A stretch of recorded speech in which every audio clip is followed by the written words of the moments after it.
Olá, sejam todos bem-vindos. Nós vamos iniciar agora o nosso terceiro encontro, promovido por meio dos vídeos aqui no estúdio, no Canvas. Bom, no primeiro vídeo, fazendo um pequeno resgate, a gente tentou conceituar, explicar um pouquinho o significado do título da nossa disciplina, os mercados financeiros e de capitais. Na nossa segunda videoaula, vamos pensar assim, eu fiquei mostrando para vocês, a partir do site do Banco Central, a estrutura do sistema financeiro nacional. E ali a gente pôde perceber que essa estrutura tem uma certa hierarquia. Portanto, eu tenho instituições que emitem normas, eu tenho instituições que fazem a supervisão, os demais operadores, agentes econômicos do sistema financeiro nacional. Bom, nesse breve vídeo, eu gostaria agora de responder a seguinte pergunta: como surgiu, ou por que o sistema financeiro nacional se apresenta com esse formato na atualidade? Então é sobre isso que a gente vai conversar um pouquinho nesse vídeo. As pessoas começam a tratar desse tema falando muitas vezes da vinda da família real para o Brasil e, portanto, em 1808, nós teríamos ali um primeiro esboço do sistema financeiro nacional, na medida em que surge o Banco do Brasil. Mas a gente não está muito interessado nessa história, vamos dizer assim, antiga desse sistema que se apresenta hoje. Então nós vamos fazer, na verdade, um salto mesmo, um salto histórico, para mostrar que a década de 60 foi importantíssima para o processo de modernização e trouxe efeitos muito benéficos para esse sistema de moedas e bancos, vamos pensar assim. Bom, a gente poderia sintetizar a nossa reforma, ou grande reforma do sistema financeiro nacional, em basicamente 4 ou 5 leis que foram aplicadas ao longo dos anos de 1964 e 65 principalmente, e nós temos uma lei importante também em 1976, chamada Lei das Sociedades Anônimas. Então, eu vou falar rapidamente sobre o que é cada uma dessas leis, mas eu gostaria que nós começássemos a associar todas as reformas ocorridas a partir da década de 60, a primeira lei é de 1964, e compreender, na verdade, que todas essas reformas elas têm um impacto no desenho, vamos dizer assim, daquele sistema financeiro nacional que eu tive a oportunidade de mostrar no último vídeo. Então, quando a gente olha para o ano de 1964, a gente tem lá uma lei específica que versa sobre a correção monetária. Mas o que é a correção monetária, na verdade? Bom, nós sabemos que nos sistemas monetários existe um fenômeno que é chamado de inflação. A inflação nada mais é do que o aumento generalizado dos preços na média. Então, é uma forma de a gente tentar acompanhar, por exemplo, o poder de compra promovido pelo salário em relação ao aluguel de uma casa ou de um apartamento. Se esse descompasso for muito grande, você acaba tendo algumas dificuldades, no caso do aluguel, ficar muito mais caro do que o seu poder de compra, que está sendo corroído pela inflação, e o contrário também pode acontecer. Você ter ganhos de renda acima da inflação, o que promoveria, por exemplo, uma facilidade maior de pagar um aluguel e, portanto, esperamos que, nesse caso, haja um aumento de bem-estar. Mas voltando à lei da correção monetária, quando eu não tenho um mecanismo de indexação, eu geralmente crio sistemas ineficientes e muitas vezes caóticos. Então, a lei de correção monetária é a primeira lei, na verdade, que a gente cita como um marco histórico não é? Para compreender esse desenho moderno do sistema financeiro nacional. Então, a lei de correção monetária ela vai criar normas de indexação, por exemplo, para a dívida pública, não é? Para os débitos fiscais. Não é? E essa indexação, portanto, promovida a partir da lei da correção monetária, que, de novo, tinha o objetivo de promover a indexação dos débitos fiscais, não é?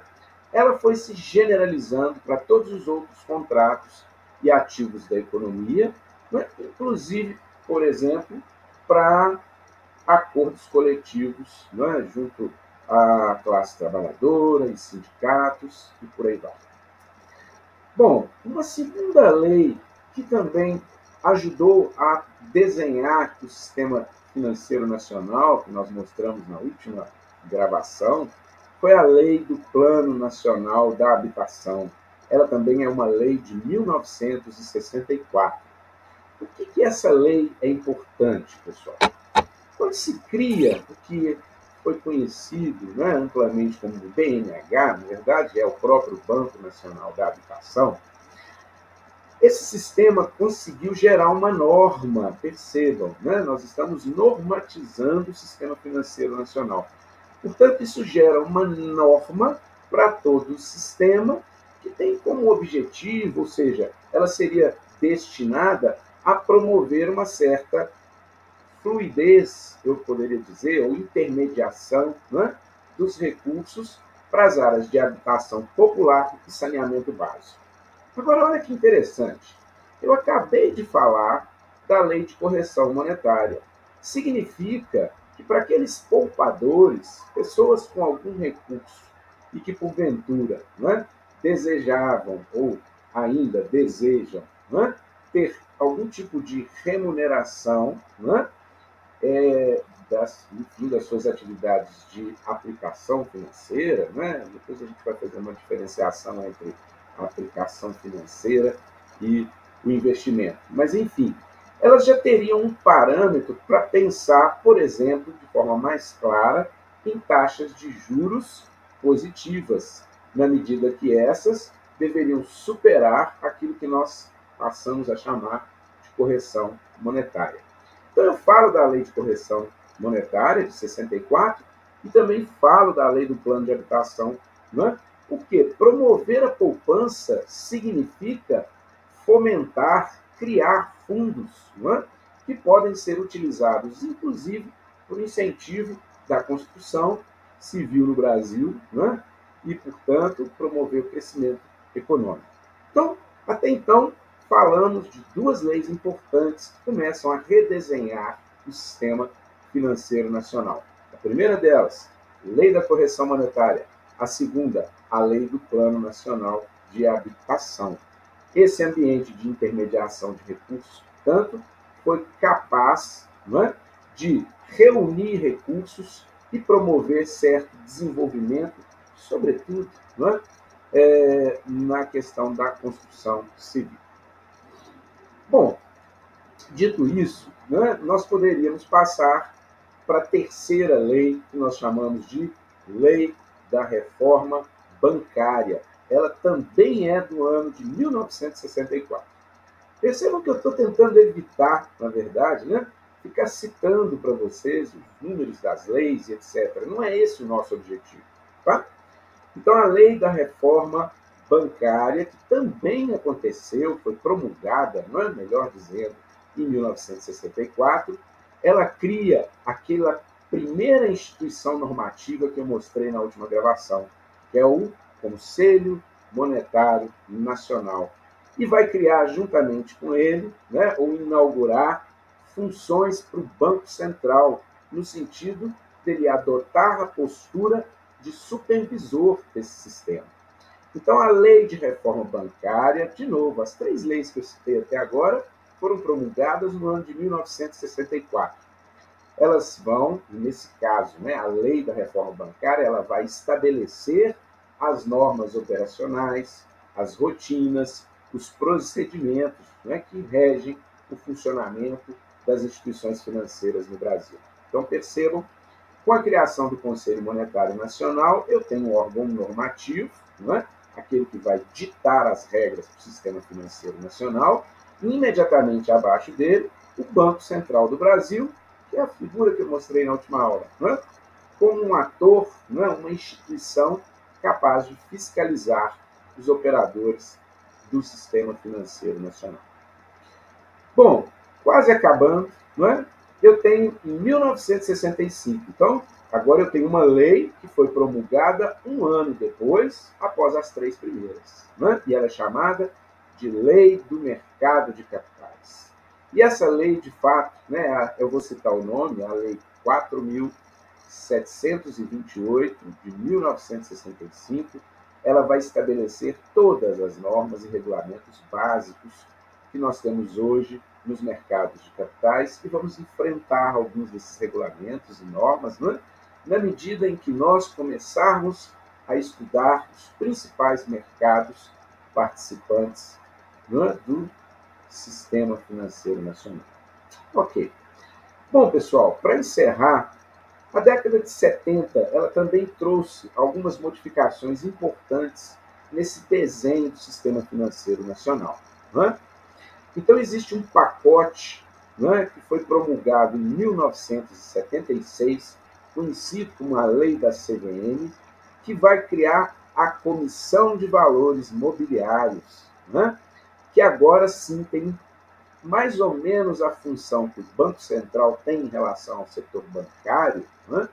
A Comissão de Valores Mobiliários, criada a partir de 1976, quando integra, portanto, um conjunto de normas, né, que seriam adotadas no sentido de fiscalizar operadores financeiros, né, operadores do sistema financeiro nacional, que porventura estejam envolvidos, por exemplo, com as corretoras de valores e títulos mobiliários.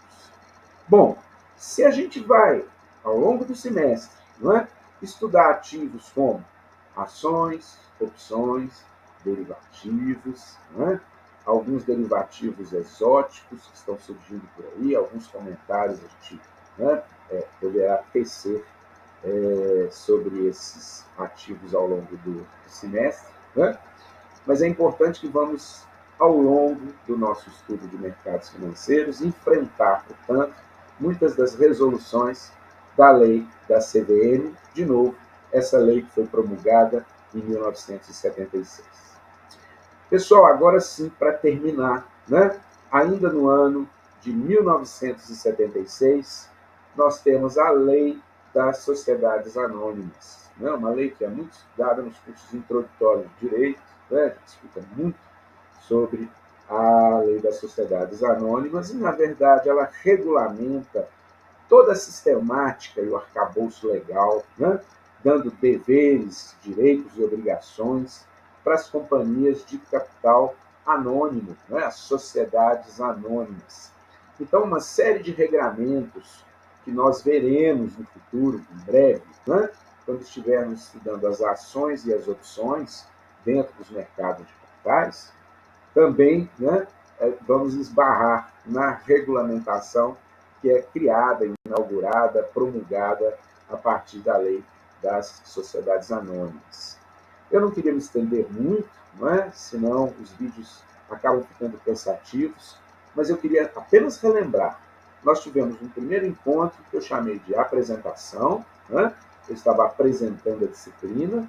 No nosso último vídeo, né, anterior a esse, nós fizemos uma pequena digressão sobre o que seria o sistema financeiro nacional e algumas das suas características mais básicas. Né? E agora, nesse terceiro vídeo, né, ainda contemplando a primeira semana do nosso cronograma, a gente está tentando mostrar da onde que surgiu esse desenho moderno do sistema financeiro nacional. Pessoal, esse assunto ele ainda não se esgotou, né?